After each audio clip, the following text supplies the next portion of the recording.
Welcome to Boomhauer69 channel, and today Boomhauer's gonna do a article here that from time to time, I like to once in a while do videos where I find an article on the internet and read them and give my thoughts and opinion on them from time to time. And this is one that I came across I thought was interesting, so I'll read it and then afterwards kind of give my thoughts on it and stuff.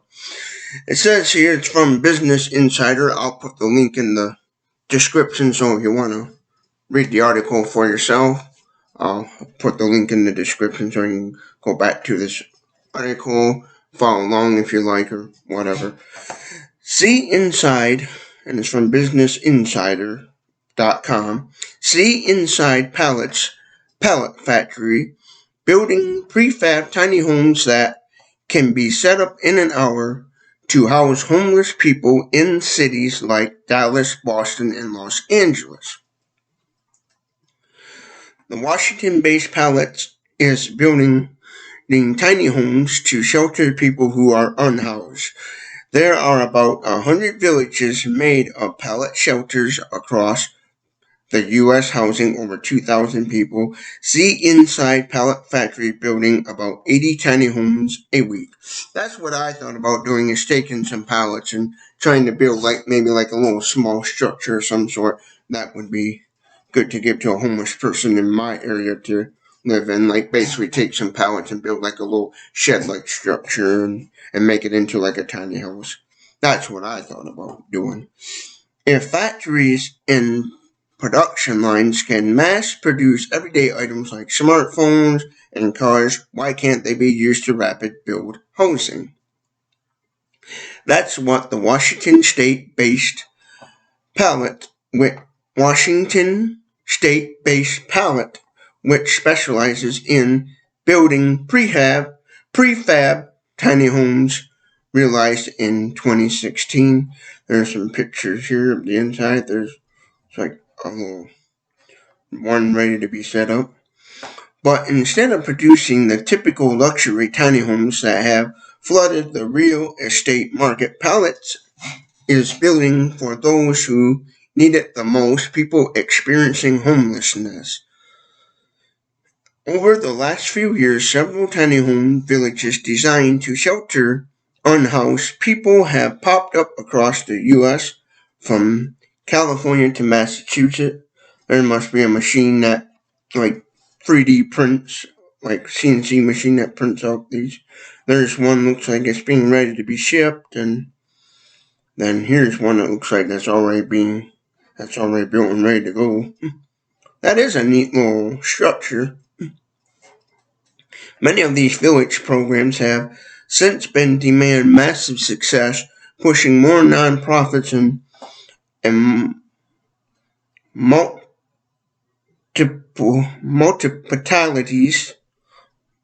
multi-participants to explore this nascent but growing housing concept.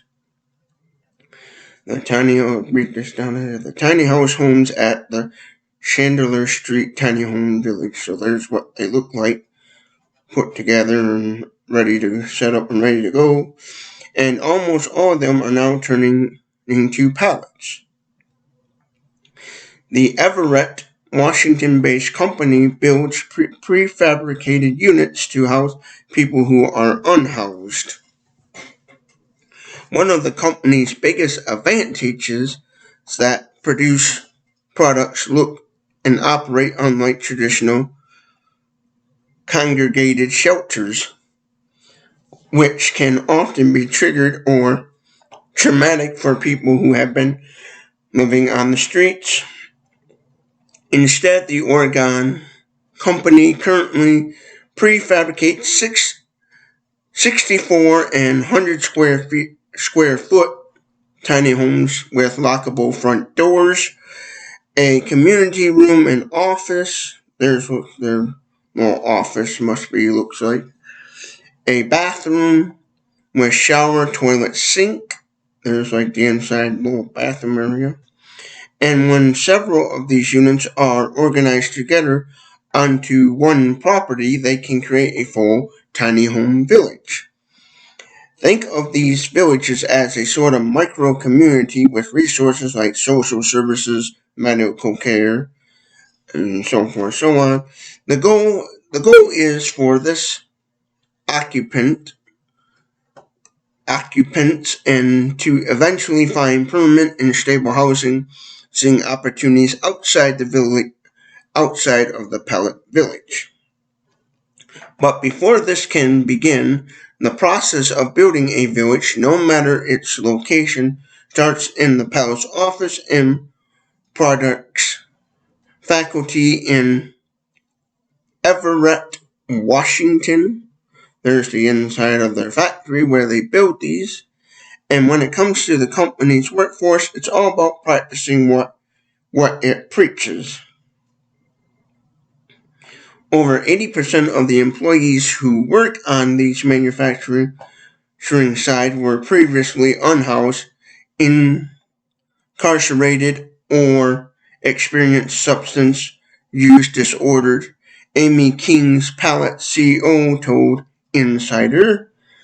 Pallet Joint Office and Factory Space is just under an hour drive from downtown Seattle.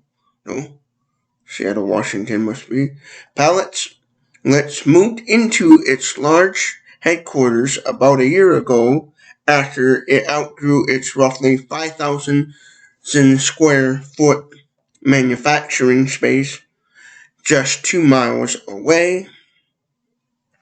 And despite the recent move, the company is already quickly outgrowing this new factory and office space, it told Insider during the tour of the factory.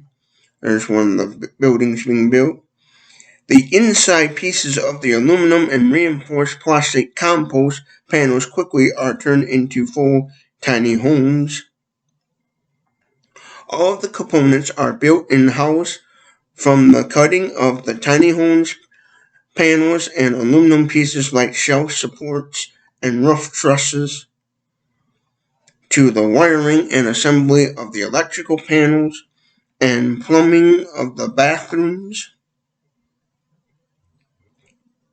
Because all of the homes are prefabricated and follow a present number of designs, the well-labeled construction process is fairly consistent, but that doesn't stop Pallets from being quick to adapt. The nearly 7-year-old company is learning as it progresses. Pallets often receives its live feedback from multiple participants and organizations that have deployed its units, which forces the team to be quick to adapt and implement any necessary changes.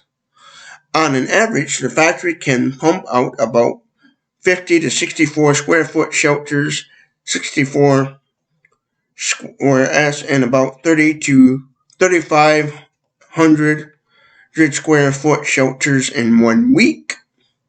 It also builds a large 400 to 800 square foot community room.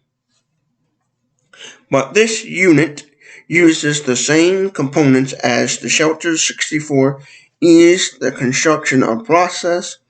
The bathroom is then built out in a separate part of the factory.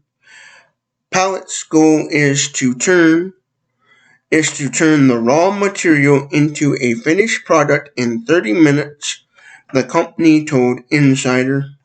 There's a picture of the materials and stuff.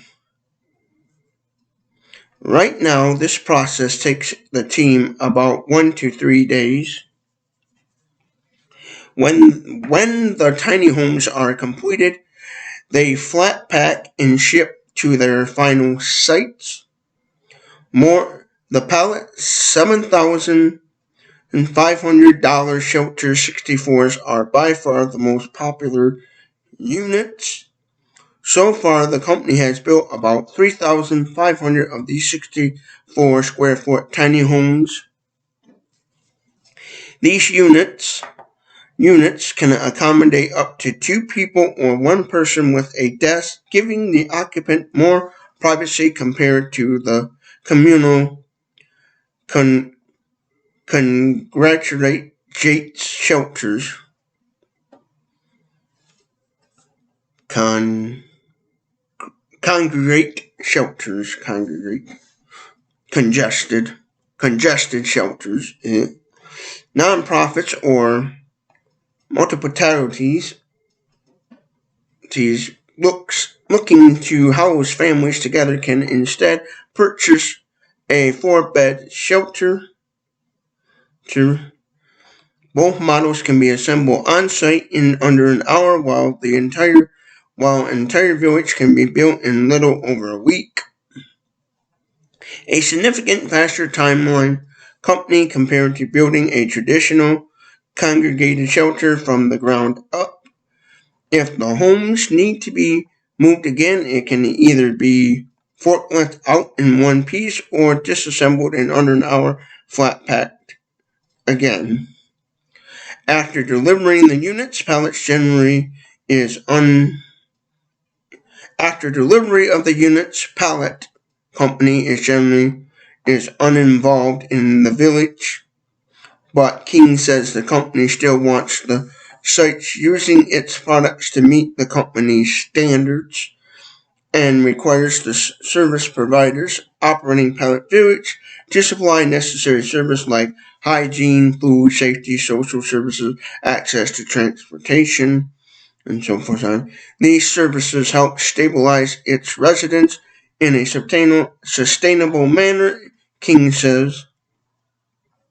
Ooh, that's neat how they did that little bunk bed section. In there, that's kind of neat how they set up one. Many unhoused people understandably reject congregated, congested, congested shelters, but demand for these pallet tiny homes has been red hot. So it must be they're pretty popular amongst people. Josh Kearns Pallets, former public relations manager, told Insider in an email that the occupancy is generally pretty close to 100% and totally. Yeah, I can't pronounce that word right. And some of its village now have a wait list, like so people are on a waiting list to get these little houses. Cities trying out this new model are getting much higher acceptance rates amongst individuals that are traditionally service adverse and don't want to help in a congregated congest, con, congregated setting, King said. It's no surprise more cities and counties are eyeing tiny homes as a solution to the ongoing homelessness crisis. So far, these pallet-based villages seem to be doing what the company promised. There are now about 100 pallet villages across the U.S. housing over 2,000 people. Oh, and over 2,000 people, and these communities have been seeing an average of 60% to 90% placement rate, depending on the site, King says. In these success stories, residents stay for an average of 3 to 6 months before they find permanent housing, which often includes returning to their families, King said. We're trying to put ourselves out of business, King said. We want to make sure that we are helping people truly exit the streets sustainably. And that's the end of that. Well, my thoughts on these little tiny house structures here. I'll scroll up to one of the pictures of a complete one here. But my initial thoughts on these little tiny house structures is I think it's a great idea what they're doing and trying to come up with a solution to solve homelessness, this company, obviously at the end there, their goal is to basically, like they said, put themselves out of business where they don't have to build these no more. If I was a company and building these and homelessness was finally done for, basically, like they said, then I would just turn these into like ice shanties and different things. But I think it's great what they're doing here and stuff on this. I wish, in a way, if I was rich and loaded with money, I'd almost get a hold of a company like this and find buy some land in my area and set up one of these villages and little tiny house structures. Obviously, the company tells people right out these are not meant to be for permanent housing. This is just a temporary get you off the streets and try to get you into some more permanent housing. They acknowledge these little tiny house structures as something not to be for a permanent residency, but just something temporary to get a person off the streets and into some sort of permanent type housing, which I think is personally great. I think it's a neat idea. What this company is doing and stuff. Some people would probably say out there, oh, why don't they just give out these for free? Well, if they did that, then they would go bankrupt and wouldn't have money to buy materials and stuff. So I understand why one would have to sell these to certain organizations and stuff in order to make money to buy the materials and stuff to build structures. So I think it's neat what they're doing with these little structures. Personally, if I was rich and low with money, I would love to buy some of these and then give to homeless people if I had the money and stuff. They're about, I think it said $7,000, which I don't have $7,000 to be doing that. So, but yeah, that's what I like about this. Reason why I chose this article, because I'm always thinking about trying to, in the near future, maybe build something for tiny houses and build something for the homeless. And I saw this article and I thought I would need to read about it and hope it gave me some ideas on what would be neat to do. Well, I don't know. I think this is a great idea what they're doing. I think these little tiny house villages that are popping up for homeless people, I think are a neat idea. Some of them I know have very strict rules about certain things, which some of the rules I have done a ton of research on, like building tiny house villages and organizations in certain states and areas setting up tiny house villages. Some of them can have quite a bit of strict rules and stuff. Some of the rules myself I look at and say, oh, that's a good rule, that's a good rule, and then the rules I'm like, why would you have that rule? That's kind of silly. Well, all in all, I think this is a great idea. I think is what they're doing. This company is a great thing. They're giving an option out there for these organizations that want to build a tiny house community need for homeless in their areas or state or whatever, and they don't really know what to build, what to do. They can easily get a hold of this company called Pallets, I guess, and they'll send you a bunch of what you want, and you can go to and start setting them up.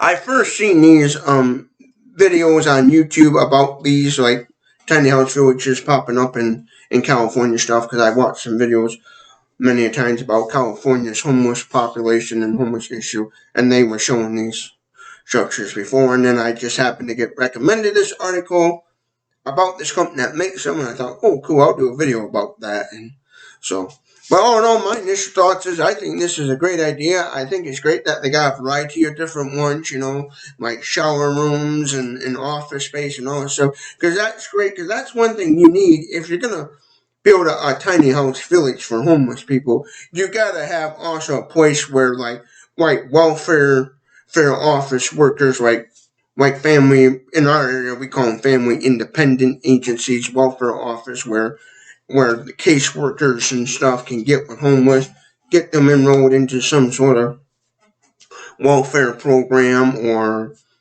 social security or whatever. You need that office space and those services to help people. Because that's one thing. If I was rich and loaded with money and I knew how to properly set up a tiny house village, I would make sure to have plenty of office space so like companies could come in and hire people and have all that necessities and make sure to have the opportunity for the homeless person to seek out different types of programs in the area and stuff to get the help they need to get off the streets and into permanent housing.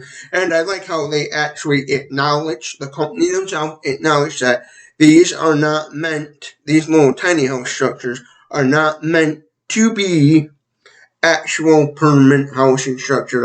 Look, these are just structures we're building for a temporary solution to help a person to get off the street. Because see, my thought process on giving like a tiny house to like a homeless person, I feel like if that would be an encouragement to get them to want to better themselves in life, where they would, basically to give, like me, I plan on like out of actual wood pallets. I thought about, because you usually can get wood pallets for free and free building material off the Facebook marketplace or something, like leftover building scrap material, building some sort of small tiny houses for homeless people. I thought about doing that in the future if I can figure out how to do it. Basically, um, I thought about in the future it'd be fun to do that sometime when I had the funding and money. But that's what I always think is you give a tiny house to a homeless person.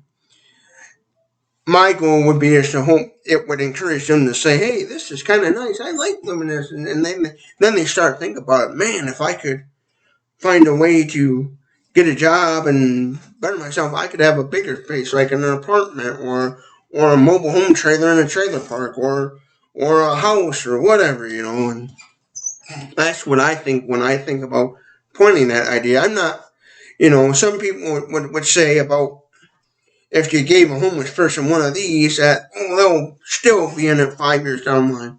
So that might be the case sometimes, and sometimes not. Because my initial thoughts is if I could have the money and bought some of these, or could build a little tiny house for homeless people in my area, I would hope it would encourage them to live in it temporarily and say, okay, I gotta get up and get out, where that would encourage them to wanna better their life and live in a more better permanent housing and stuff. And all in all, I think it's great what this company is doing. I like this idea. I think it'd be neat to see one of these types of villages pop up in my area somehow. For homeless people in the area, even in the big city nearby and stuff. And so, oh no, I think it's a great idea what this company is doing. I think it's funny how they said at the end there, where we hope we can like basically go bankrupt, where they solve homeless issue and stuff, but if I was rich and low with money, I knew how to get in touch with this company, and I had land and everything to set up a tiny house village and had all the legal permission by local governments to do it. I'd probably, I would definitely look into this company, but I don't have the knowledge of doing that sort of thing and stuff, so yeah, it probably will never happen personally in my lifetime, but it's basically fun to think about. But all in all, my initial thoughts, I think this is great what they're doing and stuff, and I really like this sort of stuff because it helps. Reading any sort of article has helped me kind of gather up some idea of what would be if I was to build a tiny house for a homeless person, what would be a good idea, how to go about do it and stuff. So basically, what this has taught me is in a way, if you build something for the homeless, think about how to make it where it could be easily, most likely, taken apart and put back together. Where you could easily take it down, take it somewhere, and simply, take it to the homeless person's little campsite location and make it easy set up. And that's what I like about these. They have created something that can be easily put up and then quickly took down, and I think that's a great thing to do, and stuff. Because you have to remember sometimes giving a homeless a sort of structure, you have to think about how how to get it to them, transportation and all that stuff, and they seem to found that kind of easy solution where you can simply set this up in a location, and then with the right equipment you can hurry up, take it down, and move it to the next location for easy transporting and stuff.